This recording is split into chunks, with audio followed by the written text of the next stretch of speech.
What's up, guys? It's Alex from Naples 90, and yesterday, FC Naples played against Sporting Jacksonville with it wasn't really much of a tremendous win. It was more of a 3-1 in penalties win, but they did get the W for the first time since the Orlando game, which was like 4 weeks ago.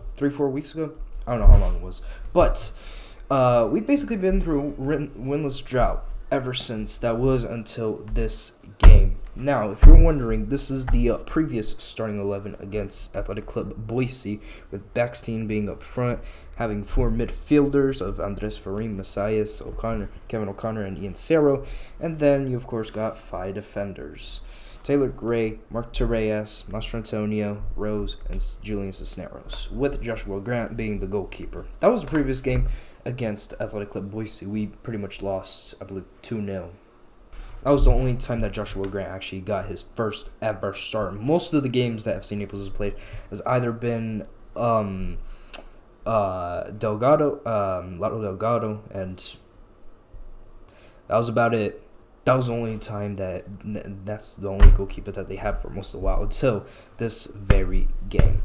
And he did goalkeep fairly well. I mean, they did play in Boise, and the atmosphere there is miles better compared to ours. Not saying ours is bad. I'm not gonna say that. I mean, obviously you have people working and all of that. Well, it was a midweek game, and somehow it was full in that stadium. But anyways, yeah, that was the lineup. If we took a look at Naples' lineup for yesterday's game, we could see Matt Poland added 2 additional strikers, with 3 in the midfield, and obviously still with their defense being as strong as ever, along with the addition of Arevalo. Now, as for the entire game itself, we'll just play the game. So as you can see, game kicks off great.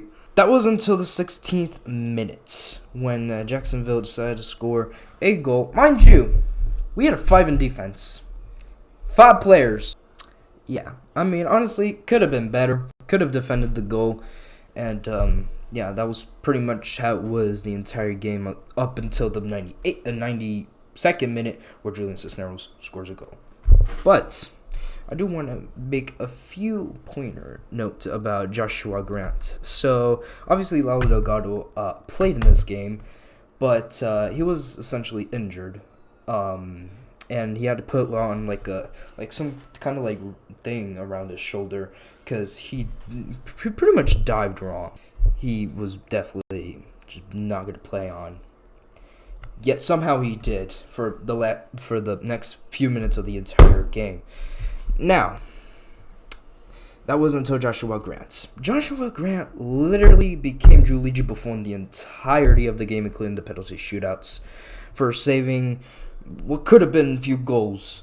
And then an FC Naples goal gave an assist by Andres Farim to get them to draw level in the 92nd minute of the game. This was like there's pressure literally off my chest once he knocked that in.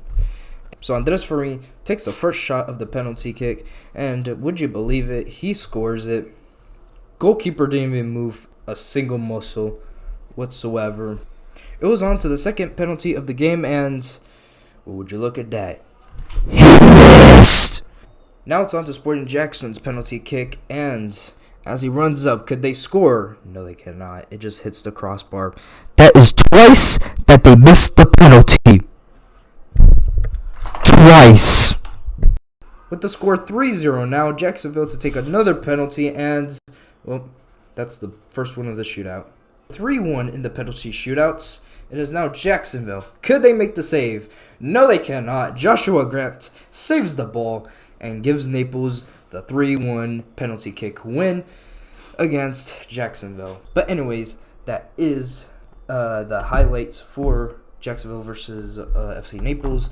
The next match that FC Naples is going to play, they're going to be playing off against Westchester FC here in Naples.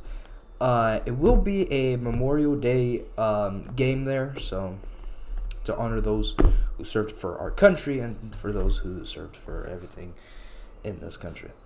Anyways, see you next weekend.